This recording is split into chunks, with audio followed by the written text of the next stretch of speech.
I left Thanksgiving and now my family is crying because who will help them, so I found them a good psychotherapist, but they are angry with me and threatening. Seriously? Thanksgiving has always been a circus in my family. Every year I tell myself it's going to be different, that maybe this time it won't devolve into a mess of blame and guilt. And every year I'm wrong. This Thanksgiving was no exception. I showed up at my parents' house around 3 p.m. with a bottle of wine and my "let's get through this" face. My mom was in the kitchen doing her usual over-the-top holiday preparations, my dad was watching the game, and my sister Emily and her husband Abraham were on the couch scrolling through their phones. The atmosphere was good, at least for the first hour. Dinner itself was great. My mother's cooking never disappoints. Turkey, stuffing, mashed potatoes, the works. For about 45 minutes, I actually thought this Thanksgiving might pass without drama. But as soon as the dishes were cleared, my dad leaned back in his chair and sighed, which is his go-to signal that the conversation is about to take a turn. "So," he said, looking directly at me, "your sister and Abraham are having trouble, you know." I knew exactly where this was going. I'd heard it all before. Emily and Abraham, who got married last year at the age of 19, are unemployed, broke, and drowning in bills. My parents have been bailing them out for month's rent, groceries, you name it. Apparently, their financial troubles have become a full-time job for my parents, and now they wanted to pass the baton to me. "We've already done so much," my mother said. "We raised you, paid for your wedding, helped you get your house. But it's time for you to step up. You're the one with a good job and no kids. Their family. They need you." I stared at her, trying to process what I had just heard. I was stunned, not because this was new information, but because they said it so matter-of-factly, as if it was a foregone conclusion. I tried to stay calm. "I don't know, Mom. I have my own bills to pay. I can't just start supporting two people out of the blue." That set them off. For almost 2 hours, my parents went on and on about how selfish I was, how I never help out, and how they were tired of doing everything for Emily and Abraham while I sat on the sidelines. The worst part? Emily and Abraham never said a word. Not even once. They just sat there and let my parents fight their battle for them. It was as if they expected me to cave in eventually. I didn't yell or argue. I just sat there and let them talk themselves out of it. And when I couldn't take it anymore, I stood up, thanked them for dinner, and said, "I have to go." My mother immediately got emotional. She started saying something like, "Don't go out like this." But I didn't even turn around. I grabbed my coat, walked to my car, and drove home. The silence on the drive home felt like the first breath of fresh air I'd had all night. But of course it didn't end there. The next morning my phone started to explode. My parents kept calling, asking what I'd decided about helping Emily and Abraham. They weren't asking if I was okay after last night, or apologizing for ambushing me at Thanksgiving. They just wanted to know how much I was going to contribute to their cause. I could have ignored them. Part of me wanted to. But instead, I gave them an answer that I thought would finally shut them up. "Fine," I said. "I'll help you. Come by my place Thursday morning and I'll take care of it." They sounded thrilled, probably imagining that I'd write Emily and Abraham a big check or agree to pay their bills permanently. But that wasn't the kind of help I had in mind. What I had planned wasn't going to cost me a penny, but it would definitely make a difference. Thursday morning arrived, and my parents, Emily and Abraham, showed up right on time. I could see their relief even before they walked in. My mom was carrying a tray of cookies, my dad looked smug, and Emily and Abraham both had that awkward half-smile, like they were trying to seem grateful but had no idea what to say. "Thanks for having us over," my mom said.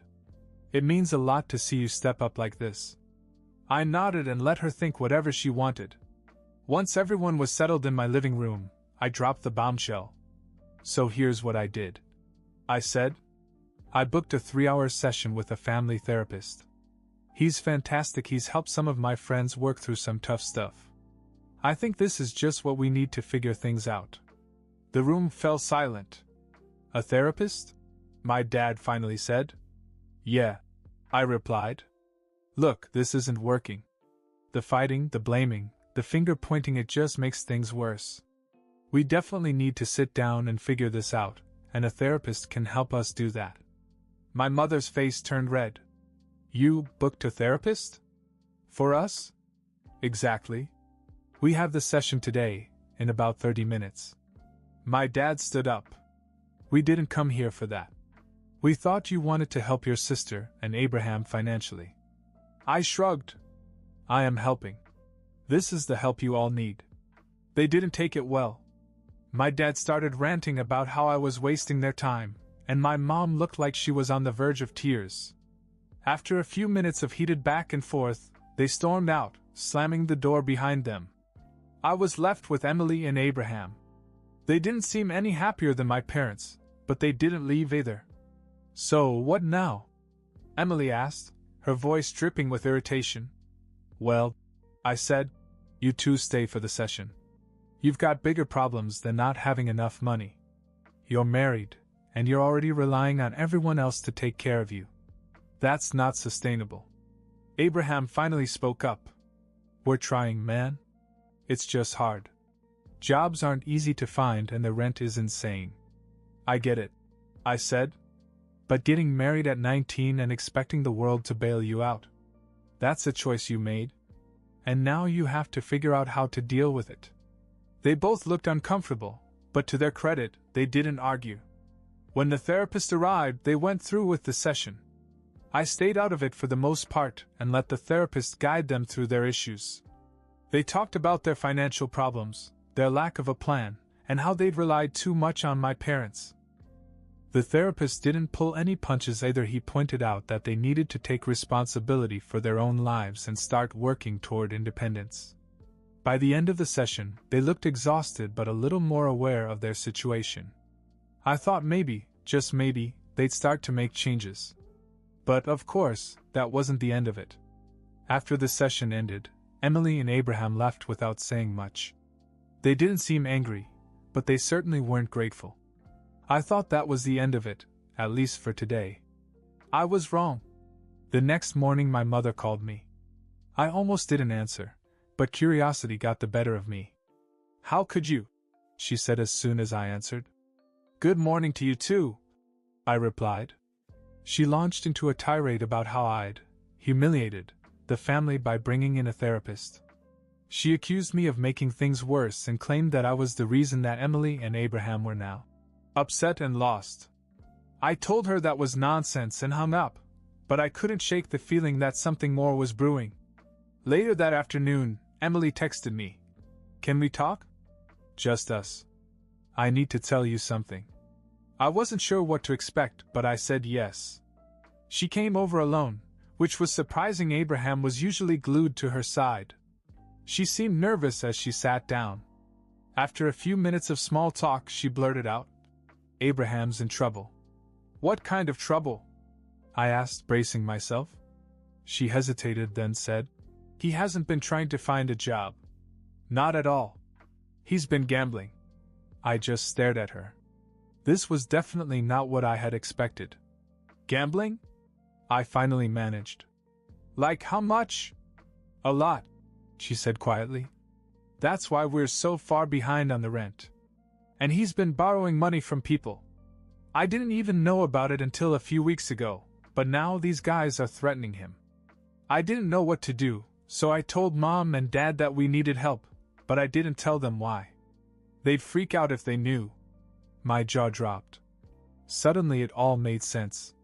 The constant financial black hole, the way Abraham always had an excuse for why he wasn't working, it all clicked. Emily, this is crazy, I said.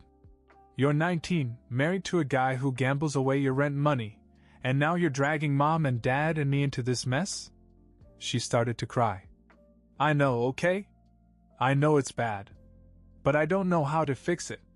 He promised me he'd stop, but then he didn't, and now it's just a disaster. I took a deep breath and tried to think. Does Abraham know you're telling me this? No, she admitted. He'd be furious if he did. At that moment, I realized there was no way I was going to get out of this without things getting messy. All right, I said. Here's what we're going to do. You have to tell Mom and Dad the truth. All of it. If they're going to continue to help you, they deserve to know what's really going on. And Abraham? He needs to get his act together. Therapy, whatever it takes. If he doesn't, you need to seriously rethink your choices. Emily nodded, but I could tell she wasn't thrilled with the idea. The next day, she told my parents the truth. Predictably, they went ballistic. My dad was furious, my mom was hysterical, and Abraham, well, he wasn't happy either. He called me that night and accused me of betraying him by stirring things up. I told him he had no one to blame but himself. But the real surprise came a few days later. I received a phone call from an unknown number. When I picked it up, a guy on the other end said, "Hey, I'm looking for Abraham. He owes me $3,000, and if he doesn't pay, we're going to have a problem." I immediately hung up and called Emily. She broke down and admitted that she had no idea how bad things had gotten. Apparently, Abraham owed money to several people, and they were all starting to close in. At this point, I was done playing nice. I called a lawyer friend of mine and asked for advice. Then I sat down with Emily and Abraham and told them they needed to get their act together fast. I helped them set up a payment plan and get in touch with some organizations that could help with addiction recovery. But even then, the threats didn't stop. A week later, someone left a note on my parents' car warning them to pay up or face consequences. That was the breaking point for my parents.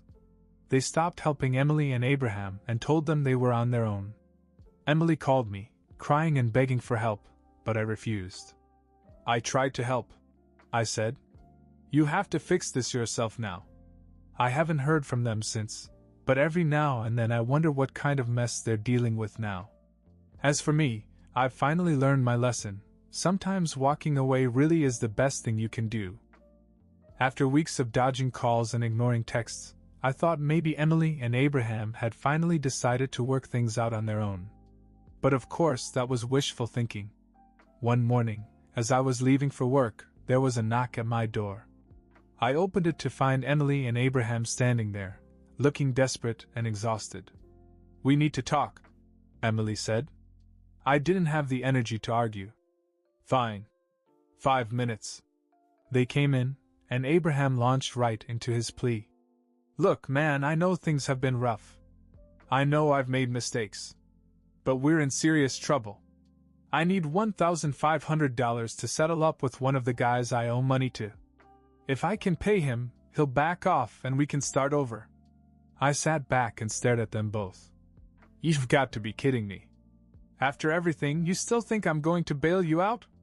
"Please," Emily said. "This is the last time. We swear." I didn't believe her for a second. But as much as I wanted to tell them to get lost, I couldn't shake the feeling that this guy Abraham owed money to wasn't bluffing. I'd already seen the note on my parents' car and I didn't want things to escalate any further. I sighed. "All right, here's the deal. I'll give you $1,500 one time. But that's it. After that, I don't want to hear from either of you. No calls, no texts, nothing. You're on your own from now on. Got it?" They nodded furiously, as if I'd just handed them a winning lottery ticket.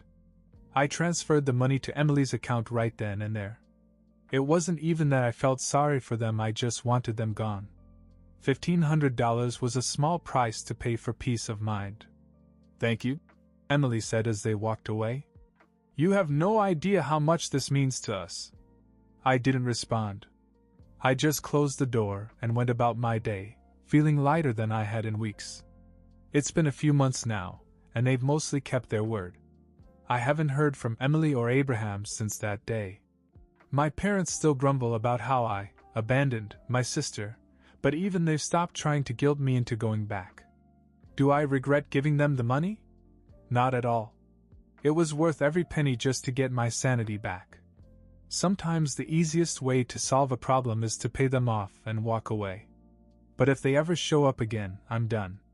This time they'll be met with a locked door and silence. Let someone else play hero. I am officially out of the game. It didn't take long for things to spiral out of control again. A few weeks after I gave Emily and Abraham the $1,500, I got a call from my mother. "Your sister told me that you helped her out," she said. "That was very generous of you. We had no idea you had that kind of money lying around." I sighed. "What are you getting at, Mom?" "Well," she continued, "if $1,500 isn't a big deal to you, maybe you could help us with the mortgage this month. Things have been tight." I almost dropped the phone. "Are you serious? You think I'm just handing out money left and right now?" She didn't even flinch. "It's just a little help. And honestly, if you have that kind of cushion, why aren't you doing more for Emily and Abraham? They're still struggling, you know." That was it for me. I cut her off in mid-sentence. "Mom, let me get this straight. The $1,500 I gave them? That was a one-time deal, and it's not happening again. And as for you and Dad, you're grown-ups. Figure out your own finances. I'm done being your backup plan." She stammered something about how selfish I was, but I hung up before she could finish. A few days later, Emily texted me asking for more money. I didn't even reply. Abraham called me twice and left me voicemails about how I was family and needed to step up. Delete. The last straw came when my father called and demanded to know where I was getting the money. "If you can afford it, why don't you help us out more?" he asked, as if I owed him an explanation. I laughed. "You think I'm some kind of ATM now? Guess what I am not. And if you keep calling me about this, I'm going to cut you all off." And that's exactly what I did. I stopped taking their calls, I blocked their numbers, and I ignored the endless stream of messages. It felt harsh at first. But as the days went by, it felt like I could finally breathe again. A few weeks later, I decided to go a step further. I adopted a giant Rottweiler from a local shelter. His name was Max, and he looked like the kind of dog you wouldn't want to mess with, huge, muscular, and perpetually scowling. I wasn't even a dog person, but I figured Max would be the perfect deterrent if my family ever tried to show up unannounced. Besides, he was surprisingly sweet once you got past the intimidating exterior. The first time Emily tried to drop by unannounced, Max barked so loudly that she turned and left before I even opened the door. I watched her practically sprint back to her car and laughed until my stomach hurt. It's been a year now, and I haven't heard a peep from either of them. No calls, no texts, no surprise visits. Max and I are doing just fine on our own. Honestly, I wish I'd drawn the line sooner. Cutting them off wasn't easy, but it was the best thing I ever did for myself. Sometimes you have to protect your peace even if it means getting a giant, angry dog to keep the chaos at bay. Life is quiet these days, and I like it that way. My mornings start with coffee on the porch while Max stretches out next to me, keeping watch like the faithful protector he is. I've thrown myself into work, picked up a few hobbies I'd been neglecting, and even started traveling a bit on the weekends. As for my family, I hear bits and pieces through mutual friends. Emily and Abraham are still struggling, though I hear Abraham finally got a part-time job. My parents, as far as I know, are still trying to manage their finances, but at least they're not dragging me into it anymore. Every now and then I think about Thanksgiving, about the years I wasted trying to please people who only saw me as a means to an end. It's not anger I feel anymore, it's relief. Relief that I finally drew a line in the sand and stuck to it. Max has become my unofficial sidekick. People who meet him always comment on how intimidating he looks, but they don't see how he sneaks onto the couch when I'm not looking or how his tail wags when I grab his leash. He's the perfect reminder that appearances can be deceiving. And the best part? I don't live in fear that my family will show up or call to demand more from me. They know where they stand, and so do I. I didn't just buy my peace with that $1,500 I earned it. And if anyone ever tries to take it away from me again, they'll have to go through Max first.